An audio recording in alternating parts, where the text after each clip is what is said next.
What's up, world? Kazdan is on here. Thank you so much for clicking on that YouTube link. Chances are, if you are coming to my channel, you're just like me. You're a nerd with a love of retro video games. But I don't just collect retro video games. I collect things that are considered niche or vintage. In fact, I probably have things in my collection that you've never heard about before. Things such as the Atari VCS, Atari's answer to modern gaming. The PlayJam GameStick, a microconsole released in 2013 that only sold 100,000 units. A moderately new handheld called the Panic Playdate. That green alien? That's Charlie. And the Tiger R-Zone. And that thing sucks! In fact, we've advanced so much in today's hardware and technology that it's even possible to make your own video game console for free. Don't believe me? Check out GameTank. And just like we've seen advancements in hardware development, we've seen the same thing in software development too for these unique systems. Because of that, I want to take you guys back to 1991 to 1993, where the advancement of 3D polygonal games was booming more than anything. And to see anything relatively pseudo 3D was a marvel in and of itself. It was an oddity, something that you just couldn't achieve on the hardware at that time. Much of which its credit is owed to Maze War, released in 1977 on a computer system known only as the MLAC PDS-1. The same likeness of this game would later be adapted into Atari's Battlezone in 1982, which that exact first-person simulator would be utilized for military warfare simulation. Now that's crazy. Taking it forward to 1991, we're going to finally get into three of my favorite early 3D polygonal games, starting with Missile Command 3D for the Atari Jaguar. Now, the Atari Jaguar is no stranger to weird polygonal titles and is home to one of the worst fighting games of all time, Fight for Life.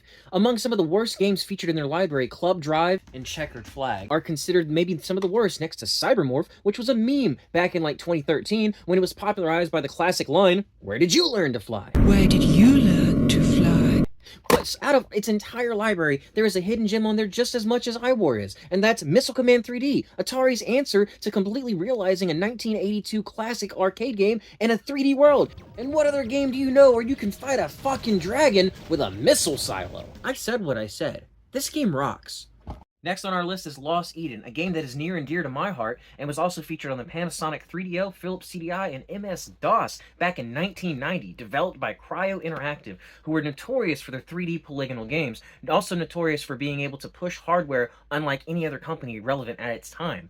Now, Lost Eden tells the story of two mergers between dinosaurs who have sentience and are able to speak, with humans who are now coming into their own technology in their own lives, and it tells a beautiful story between dinosaurs accepting the rise of man and also accepting the end of dinosaur life. Race, my lord, full of energy. Together we freed our races from tyranny, but it is your kind alone who will build the world to come.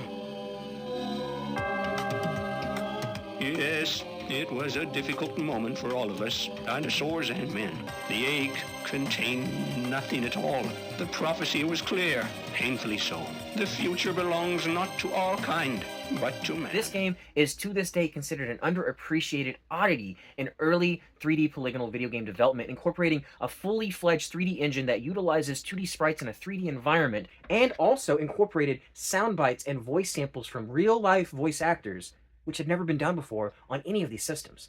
Lost Eden, to this day, is a testament to ingenuity, creativity, fantastic storytelling, and just beautiful orchestration of all elements that goes in to video games like this. On the last of our list for some of the best 3D polygonal games of all time, it's not Resident Evil, it's not Alone in the Dark. In fact, it is the precursor to every single one of these games. It is called Dr. Hauser, and it was released only in Japan on the Panasonic 3DO. One of the cool things to consider about Dr. Hauser is that there is actually an English translation if you ever want to test this game out. The very engine that was utilized for this game would later birth Alone in the Dark, which would later inspire the original Resident Evil. It is considered the first 3D polygonal horror game of its generation, and it is just criminally forgotten in today's age.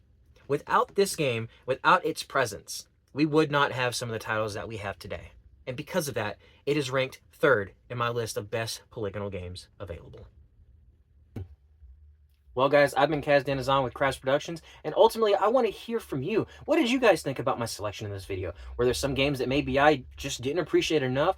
Games that I should personally look into myself? Please, drop them in the comments below, as I want to hear your stories, and I want to learn more about a generation that I never got to experience. Teach me something, guys. Thanks for watching.